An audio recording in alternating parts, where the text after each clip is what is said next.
Welcome back to the broadcast. Our next guest has been named one of Time Magazine's most influential names and faces in fashion. Wow. Okay, he is the owner of one of Hollywood's hottest shops, and now he's put all of his fashion knowledge into one book called Decades, A Century of Fashion. Please welcome Mr. Cameron Silver. Hey. Nice to be here. Hello. With your fashionable glasses. But now I take them off because the only person who should have glasses here is Lisa. There you go. She has the exclusive on eyewear. Yes, but I just wanted them for effect. Fantastic eyewear line. Love it.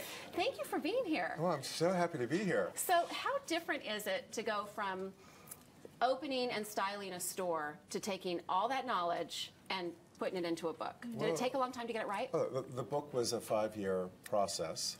I have way more silver hair than I did going into it, but it's been a wonderful experience. And honestly, the best part of the book is touring. Yesterday I was in New York. Before that I was in London, Bologna, Paris in the last 48 hours. I'm really tired. So there could be a Peter Finch, Mad as Hell Network moment happening. Sounds like a lot of strong coffee from all over the world. Yes, I've had a lot of coffee. Is your home base LA then? My home is LA, so I'll be there at some There point. you go, neighbors. I've been to your store. You know, I've worked with stylists, and we go and we get styled from your store, because sometimes when you buy vintage clothes, it just has a little bit more flair. The clothes are made really well. A good sense of humor in those clothes sometimes. And also it's distinctive, because anyone can buy something modern or new, but to have something vintage, it's about the storytelling in your wardrobe.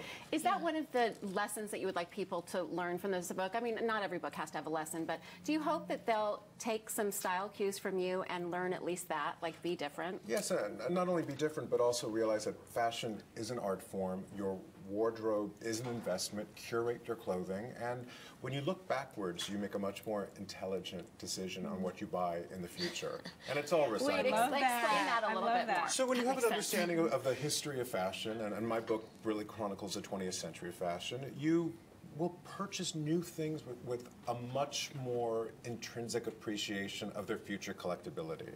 So I'm not a big fan of disposable clothing. I believe you have your closet is your little retrospective. I mean, that's how I justify my consuming. Do you think, though, that, like, especially for women, do you think that to have like those pieces and those classic pieces that are going to be around forever is important, but then some of the disposable clothing is okay to kind of mix in for different seasons? Oh yeah, I mean, you want something looks? a little trendy here and there, Yeah.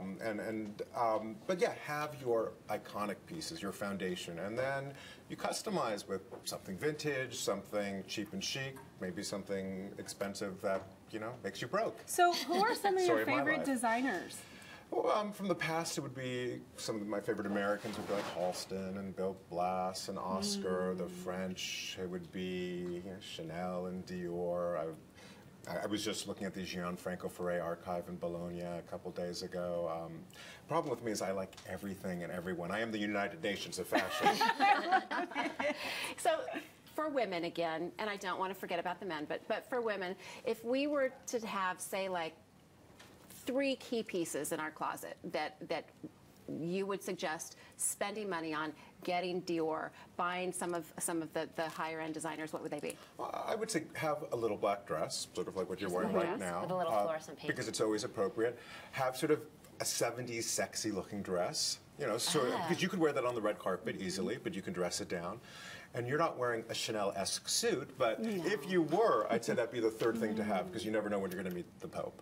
Right. Well, and you wear a Chanel suit when you meet the Pope. My friends always meet the Pope in a Chanel suit. And I love the look of, if you're lucky enough to have a Chanel suit, to take the jacket and dress it down with like jeans and a cute pair of flats, and you're good to go. Totally. It's all about mixing it up. I love it. Well, thank you so much for being with us. I'm happy to be here. And for those who are around, tomorrow I'll be speaking at Fashion Group International's Wonderful Career Day conference. So support this wonderful organization. Well, I will tell you that our Courtney Kerr is going to be very upset that she missed today and missed She can come tomorrow.